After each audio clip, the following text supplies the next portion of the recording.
लगातार चल रही होगी और मन लगा के बिल्कुल आप लोग पढ़ रहे होंगे। तो चलिए आज हम साइंस का सिलेबस बताते हैं, कौन कौन सा टॉपिक आने वाला है, क्या क्या चीज़ें हमको पढ़ना है, कौन कौन सी चीज़ें हमको कवर करना है, बिल्कुल एनसीईआरटी लेवल से।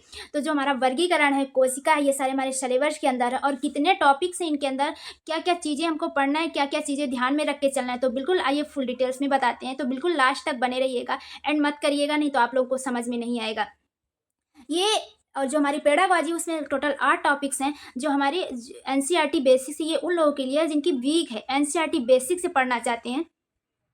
तो वो कमेंट जरूर करेंगे, उनको फुल नोट्स मिलेगा, जरूर प्रोवाइड किया जाएगा, सोल्यूशन बताया जाएगा, उनको फुल पूरा बेसिक से नोट्स मिलेगा, एनसीईआरटी से रिलेटेड मिलेगा सिलेबस के अकॉर्डिंग। और इस वीडियो के डिस्क्रिप्शन में हमने टेलीग्राम का लिंक भी दे रखा है, तो वहाँ आपको फ्री में सब कुछ, प्रीवियस क्वेश्चन पेपर भी मिलेगा, टेस्ट सीरीज मिलेगा, बिल्कुल बेसिक से कॉन्सेप्ट क्लियर मिलेगा और साथ साथ आपको नोट्स भी मिलेंगे एनसीईआरटी से रिलेटेड।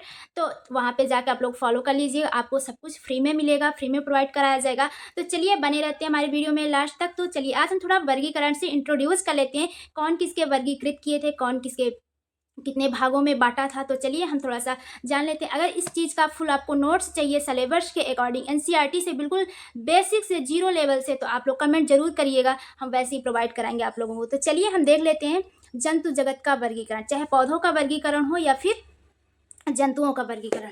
तो हमारे अरस्तु जी हैं, कौन किसके वर्गीकरण है, कौन से वैज्ञानिक किस चीज़ का वर्गीकृत किए, ये सब चीज़ बहुत ज़रूरी है पढ़ना, क्योंकि एग्जाम में कैसा भी कुछ भी पूछे तो बिल्कुल बन जाना चाहिए। और ये आपको बिल्कुल एनसीईआरटी से ही डीप में पढ़ना पड़ेगा, कुछ भी आप पढ़ के चले जाओगे प्रैक्टिस से, टेस्ट सीरीज लगा के। कोई बोलेगा प्रीवियस क्वेश्चन पेपर भाई कर लो, उससे सब कुछ आएगा। अरे भाई ऐसा नहीं होगा, प्रीवियस क्वेश्चन पेपर से सिर्फ ये पता चलता है कि हमने कितने चीज़ें, कौन सी चीज़ें किस लेवल की आ रही है, हमको कैसे पढ़ना है, क्या चीज़ें, कुछ चीज़ें ऐसी होती है घुमा फिरा के दे दिया जाती है, यानी कि पूरा पेपर ही घुमा फिरा के दे दिया उसमें। तो बिल्कुल कॉन्सेप्ट वहाँ पे क्लियर किया जाता है। तो ये चीज़ें आप जब तक एनसीईआरटी बुक से नहीं पढ़ेंगे, डीप में नहीं पढ़ेंगे, तो आपको समझ में नहीं आएगा, क्योंकि वो दौर चला गया जो कि तुक्का मार के चले जाते थे, क्योंकि निगेटिव मार्किंग बिल्कुल वापस आ गई है। तो सोच समझ के आपको तुक्का लगाना पड़ेगा, जो भी हो। नहीं तो अगर आपने 3 क्वेश्चन सही किया और चौथा गलत किया तो पहले वाले को वो ले डूबेगा। तो ऐसा बिल्कुल भी नहीं करना है, अब डबल मेहनत करनी है। और बिल्कुल अगर टीचर बनने का सपना देख रहे हैं तो आप जोरों शोरों से तैयारी करना आप शुरू कर दीजिए। तो देख लेते हैं कौन किसके वर्गीकृत किए थे, कौन सी किस वैज्ञानिक ने। तो जो हमारे अरस्तु जी हैं, उन्होंने 2 भागों में वर्गीकृत किया था, कशेरुकी अकशेरुकी प्राणी, जिनका नाम दिया था एनीमिया। अकशेरुकी प्राणी का नाम दिया था एनीमिया और कशेरुकी प्राणी का नाम दिया था एनीमा। ठीक, तो इन्होंने 2 भागों में वर्गीकृत किया था, ये पहचान करने के लिए कि लाल रक्त अकशेरुकी प्राणी में होता है और लाल रक्त जो है अकशेरुकी प्राणी में नहीं होता। जो अकशेरुकी प्राणी होता है उसमें लाल रक्त होता है, जैसे कि मनुष्य हो गया, गाय हो गई, इसमें से जैसे स्पंज हो गया, नाइडेरिया हो गया। फॉर एग्जांपल आप समझ लो कि जैसे स्कूल में हाल में पूरे बच्चे को बैठा दिया गया, जैसे 6 के बच्चे, 9th के, 10th के, 11th के बच्चे को एक साथ बैठा दिया गया। ठीक, तो क्या एक टीचर सारे बच्चों को एक साथ पढ़ा सकते हैं? अलग अलग क्लास के बच्चों को बिल्कुल नहीं पढ़ा सकता, क्योंकि कंफ्यूज हो जाएगा और बच्चे भी कंफ्यूज हो जाएंगे। तो इसलिए उनको क्या किया गया, सेक्शन बांट दिया गया कि तुम 9th के बच्चे हो, तुम 10th के बच्चे हो, तुम 11th के, और टीचर को भी बहुत सहायता मिल जाएगी कि हाँ पढ़ाने में। तो इसी तरह हमारे अरस्तु जी ने कशेरुकी अकशेरुकी प्राणी को 2 वर्गों में बांट दिया गया, कि ताकि ये पहचान कर पाए कि ये अकशेरुकी प्राणी है जिनमें लाल रक्त नहीं होता, ये कशेरुकी प्राणी है जैसे मनुष्य हो गया, गाय होगी, इसमें लाल रक्त होती है। तो ऐसे अब जो हमारे वेटकर जी हैं, उन्होंने